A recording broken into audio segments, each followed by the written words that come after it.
Right now, 96 News had the exciting opportunity to go backstage at the Ready Set concert. We'll have the exclusive interview.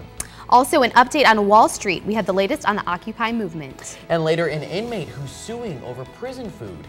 All that and more, 96 News starts right now.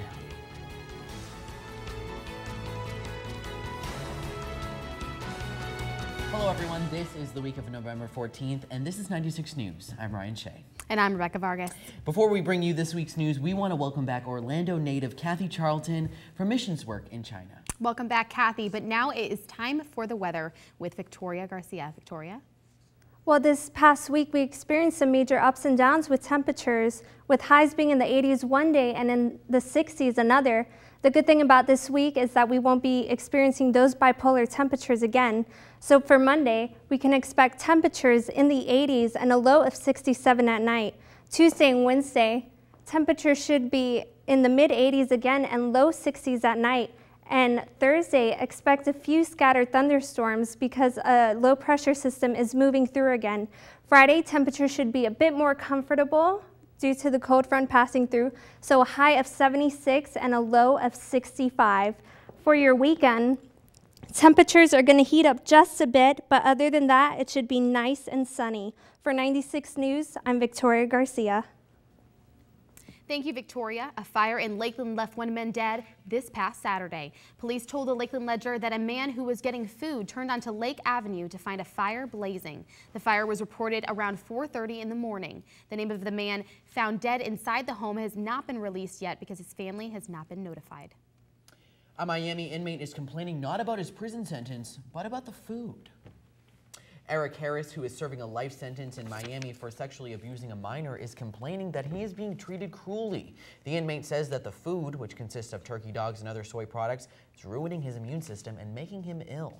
He filed a lawsuit with the Tallahassee courthouse, and according to the Atlanta Sentinel, Harris is not alone. 9 other inmates have filed complaints against the food in 2009.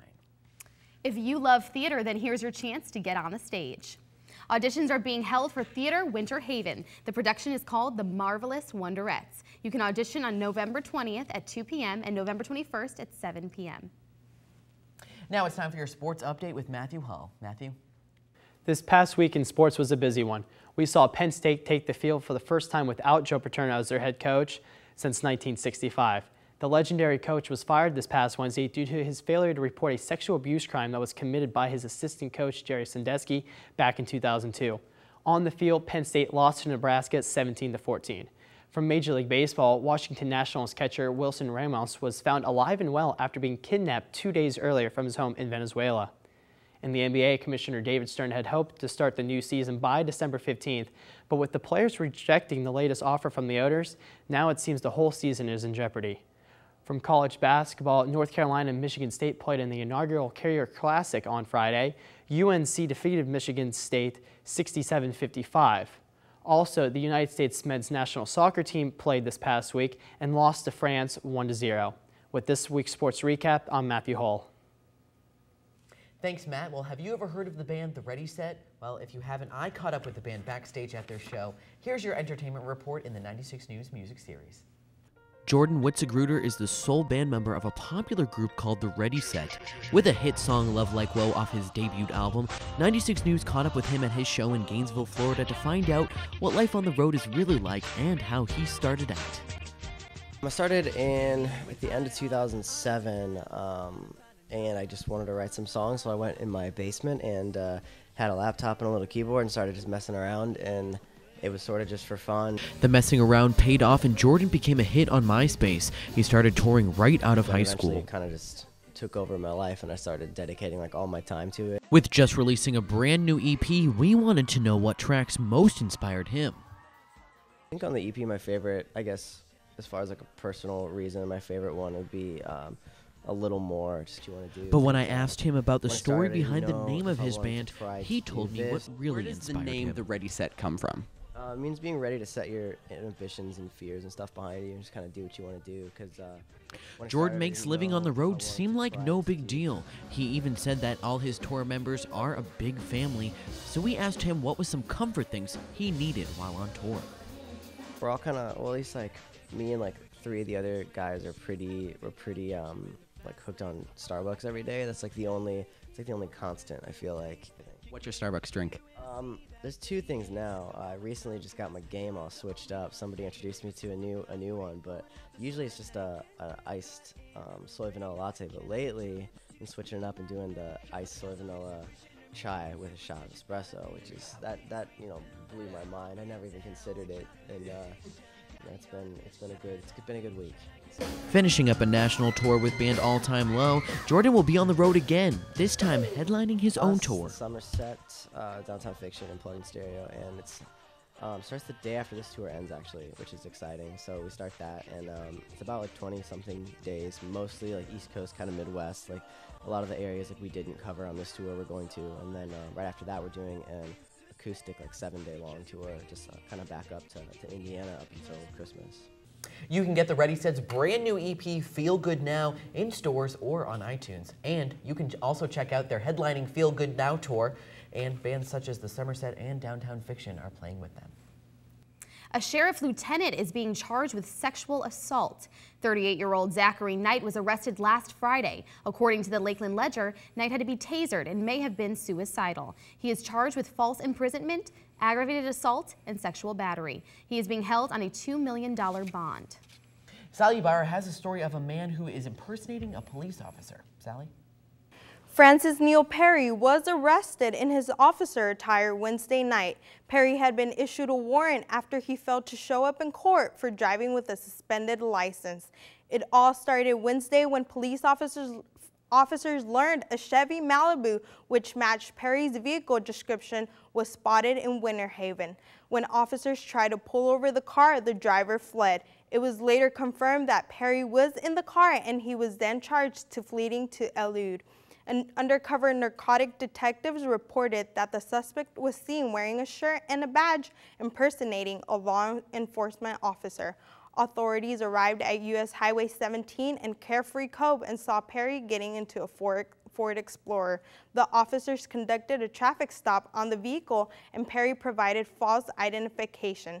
Detectives identified Perry and placed him under arrest. He is now being charged with warrant charges, falsely impersonating a law enforcement officer, unlawful possession of a concealed handcuff key, and providing false information to an officer. The driver of the Explorer, Leland Fortney, and passenger Amanda Watson were also arrested and charged for driving while suspended licenses and possession of marijuana. All three suspects were taken into custody of the Polk County Jail. For 96 News, I'm Sally Ibarra. Now back to Ryan. Thanks, Sally. Well, if you're a diehard Harry Potter fan, then you wanted to be in Orlando last Friday. The cast, including Daniel Radcliffe, appeared at a Walmart near the Universal Studios theme park where they signed copies of the newest Harry Potter DVD. The cast signed copies for nearly 2 hours for all their fans. Wow. Well, now it's time to go to 96 News' Johnny Fernandez. Johnny? Thanks, Rebecca. Thousands of Venezuelans showed up to support their president this past Sunday in Caracas, Venezuela. This rally was one of the first few public events attended by the 57-year-old President Hugo Chavez. Chavez has been recovering from cancer that was treated earlier this year. He is vowing to win the 2012 presidential elections, which means he would be governing for another 6 years. Striving to push Venezuela towards a socialist government, Chavez did say to those at the rally to expect a difficult campaign for the next year's elections. He informed those at the rally to persuade the citizens who were undecided to vote for him rather than to vote for the oppositional-backed candidate, who he says would dismantle the social programs for the poor. After winning the presidency and being inaugurated in 1999, Chavez announced that he would seek sweeping changes to benefit the poor. Chavez is part of the United Socialist Party, and if won in 2012, it would be his 4th term in office. Reporting live for 96 News, this is Johnny Fernandez. Back to you guys. The Occupy movement has been a topic of discussion in the nation for many weeks now. 96 News' Lauren Todd has the latest on what's happening on Wall Street. Thanks, Rebecca. The Occupy movement activists and law enforcement authorities found themselves at odds in several U.S. cities over the weekend, including another confrontation late Sunday afternoon in Portland, Oregon. This is just one of the many other face-offs that took place on Sunday, including arrests made in Salt Lake City, Philadelphia, Denver, and St. Louis. What began as a peaceful protest has given way to increasing public safety and public health concerns. The mayor of Philadelphia, Michael Nutter, commented, Misconduct is not about free speech, and the behavior we're now seeing is running squarely into the needs of our city government. That also represents the 99%. As mayor of the city of Philadelphia, I represent the 99% also. A brawl in Salt Lake City involving 30 people on Wednesday night led to 4 arrests, and public safety has become increasingly questionable. Additionally, the amount of human waste and animal waste, as well as drug paraphernalia, is an escalating public concern. On Friday in Oakland, a man in his early 20s was shot and killed near the Occupy encampment. One of the suspects has been a frequent resident at the camp for the past several days. Denver police spokesman Sonny Jackson told reporters, "People are welcome to come back and protest, but we don't want them to do it in a way that's not safe." Reporting live for 96 News, I'm Lauren Todd. Back to you. Police are looking for 2 suspects that held up hotel guests in Daytona. These suspects have reportedly stolen cash and credit cards from their victims.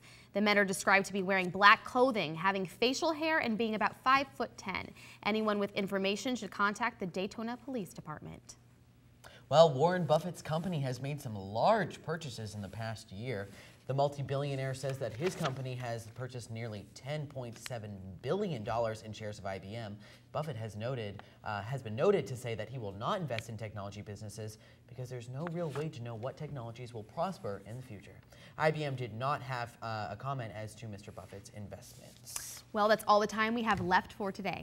We'll be taking a break for Thanksgiving, but we will return on November 28th. So remember to keep it on 96 News for the latest in breaking news, weather, and sports. I'm Ryan Shea. I'm Rebecca Vargas. Have a great week and a happy Thanksgiving, everyone.